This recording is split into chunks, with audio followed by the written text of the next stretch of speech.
Hi, എല്ലാവരും ചായയൊക്കെ കുടിച്ചു. അപ്പം ഞാൻ ദേ ചായ കുടിക്കാൻ പോകുന്നത്. ചായ അല്ല, ഇത് പാൽക്കാപ്പിയാണ് കേട്ടോ. എനിക്ക് ചായക്കാലും ഇഷ്ടം പാൽക്കാപ്പിയാണ്. അപ്പം നിങ്ങളുടെ നാട്ടിലൊക്കെ ചൂട് എങ്ങനെയുണ്ട്? ഭയങ്കരമായിട്ട് ചൂട് കൂടുതലായില്ല, എല്ലാ സ്ഥലത്തും ചൂട് കൂടുതലാണ്. അപ്പം നമുക്കും ചൂട് അതേപോലെ തന്നെ ഭയങ്കരമായിട്ട് കൂടുതലാണ്. അപ്പം ന്യൂസുകളൊക്കെ കണ്ടു തുടങ്ങിയിട്ടുണ്ട്. സൂര്യാഘാതം ഏറ്റിട്ട് അവിടെ മരണം നടന്നു, പൊള്ളൽ നടന്നു എന്നൊക്കെ പറഞ്ഞിട്ട്. അപ്പോൾ എല്ലാവരും സൂക്ഷിക്കുക, പുറത്തോട്ടൊക്കെ ഇറങ്ങുമ്പം ഒന്ന് സൂക്ഷിക്കുക. മാക്സിമം തണലുള്ള ഭാഗത്തൊക്കെ നിൽക്കാൻ ശ്രമിക്കുക.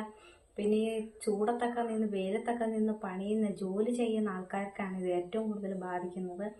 അപ്പോൾ നിങ്ങൾ രാവിലെ പോയിട്ട് ജോലി ചെയ്തിട്ട് ആ നല്ല ചൂടുള്ള സമയത്ത് കുറച്ച് സമയം കയറിയിരിക്കുക.